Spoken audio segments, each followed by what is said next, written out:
सम्झाउन र बुझाउन धेरै कठिन हुन्छ र कति कस्तो हँसिलो कस्तो हँसिलो अनुहारभित्र पनि धेरै पीडाहरू लुकेका हुन्छन् है।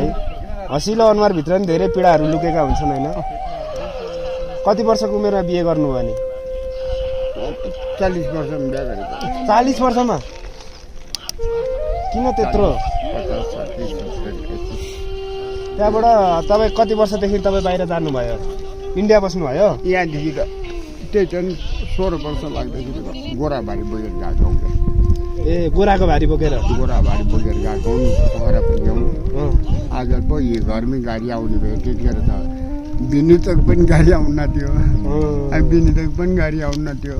अनि पोखरा त्यहाँबाट अनि कोही गाउँमा गाडी आउने भयो। त्यहाँबाट गोराहरूसँगै जानुभयो तपाईँ? गोराहरूसँगै जानुभयो? गोराहरूसँग नै इन्डियामा के काम गर्नुभयो? पोखरा